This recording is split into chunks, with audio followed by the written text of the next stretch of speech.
बिल्लाहि मिनश शैतानिर रजीम बिस्मिल्लाहिर रहमानिर रहीम इन्नाल हम्दुलिल्लाहि नहमदुहु व नुसल्ली अला रसूलिहिल करीम अम्मा बाद आऊযু बिल्लाहि मिनश शैतानिर रजीम बिस्मिल्लाहिर रहमानिर रहीम।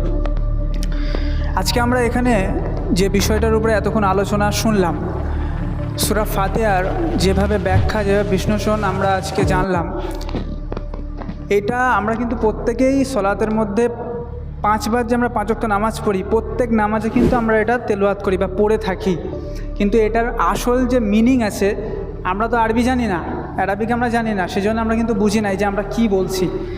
তো এতক্ষণ যেটা আলোচনা করা হলো, এটা অ্যাকচুয়ালি যেই সূরা ফাতিহা আমরা পড়ি সেটার মানে, ব্যাখ্যা, বিশ্লেষণ, ঠিক আছে?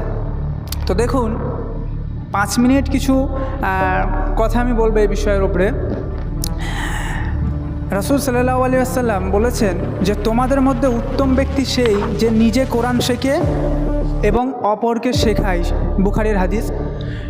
তো কোরআন এমন একটি কিতাব বা এমন একটি মানে যেটাকে আমরা বলতে পারি কমপ্লিটলি কোড অফ লাইফ, এটা ইসলামের সাথে এমনভাবে যুক্ত রয়েছে যে কোরআন আমাদেরকে কিন্তু যে জিনিসটাকে বলেছে যে এই জিনিসটা তোমরা করতে যেও না, সেই জিনিসটা যদি আমরা করতে যাই, পরবর্তীতে আমরা দেখব যে সেটা আমাদের জন্যই ক্ষতিকর হয়ে দাঁড়াবে, অতঃপর আমরা বুঝি না, সেই জন্য করে ফেলি। তো সূরা ফাতিহার মধ্যে একটি আয়াত আছে, ইহদিনাস সিরাতাল মুস্তাকিম, যে ইহদিনাস সিরাতাল মুস্তাকিমের অর্থ হচ্ছে যে হে আল্লাহ, আপনি আমাদেরকে সরল সঠিক পথ দেখান, ঠিক আছে? তো এই সরল সঠিক পথ আল্লাহ সুবহানাহু ওয়া তাআলা আমাদেরকে দেখিয়েছেন এবং আমাদেরকে সেই পথের উপরে চলার নির্দেশ দিয়েছেন, সেটা হচ্ছে আল কোরআন। তো আল কোরআন যদি আমরা অনুসরণ করি তাহলে কিন্তু আমরা সরল সঠিক পথের উপরে থাকব। কিন্তু যদি কোরআন বাদে যদি আমরা কারো অন্ধ অনুসরণ করি, সেটা হতে পারে কোনো পীর সাহেব বা হতে পারে অন্য কিছু কিতাব, তাহলে কিন্তু আমরা গোমরা হয়ে যাব, পথভ্রষ্ট হয়ে যাব। সেই জন্য আমাদের উচিত একমাত্র পবিত্র কোরআন থেকে নিয়ে আলোচনা করা এবং আলোচনা শোনা।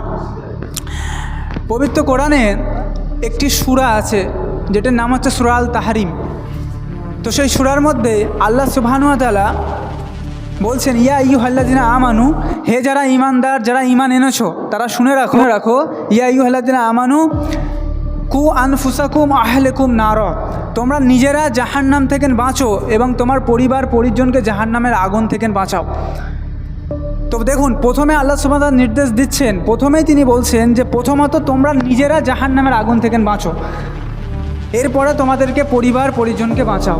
তো প্রথমত আমরা যদি নিজেরাই না জাহান্নামের আগুন থেকে বাঁচি, তাহলে আমরা পরিবারকে কীভাবে বাঁচাবো? আর দ্বিতীয় কথা হচ্ছে, নিজে জাহান্নামের আগুন থেকে শুধু বাঁচলে হবে না, নিজের পরিবার, নিজের মা, নিজের বাপ, নিজের বোন, নিজের ভাই, নিজের ফ্যামিলিকেও ইসলামের দাওয়াত দিতে হবে।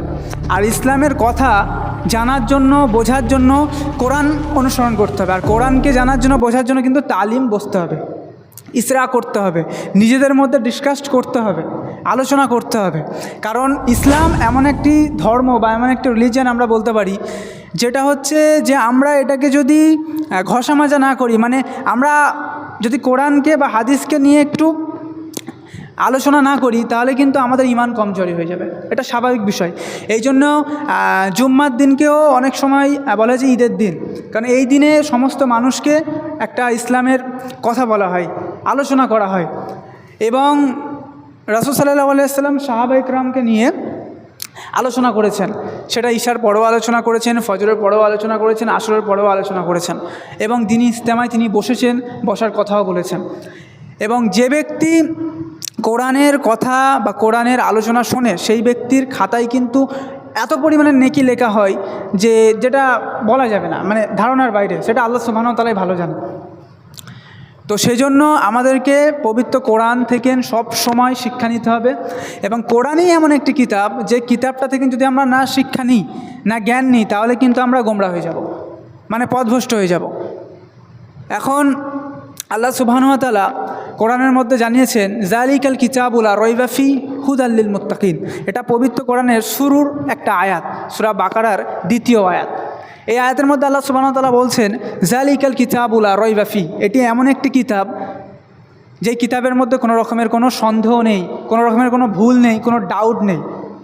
তাহলে চিন্তা করে দেখুন, আজকে আমাদের ফ্যামিলি ব্যাকগ্রাউন্ড বলুন বা আমাদের স্কুল বা আমাদের কলেজ বা যে কোনো এডুকেশন সিস্টেম বলুন, আমরা যে কিতাবগুলো পড়ি, যেখান থেকে আমরা জ্ঞান নিই, সেগুলোর মধ্যে কিন্তু সন্দেহ আছে যে এতে ভুল আছে, এবং সেই ভুল আমাদের মাথায় ঢোকানো হচ্ছে। এবং আমরা যখন বড় হচ্ছি, ক্লাস 1 থেকে 2-এ যাচ্ছি, 2 থেকে 3-তে যাচ্ছি, তখন আমরা বুঝতে পারছি যে কিছু কিছু জিনিস আমরা ভুল হয়তো পড়েছি।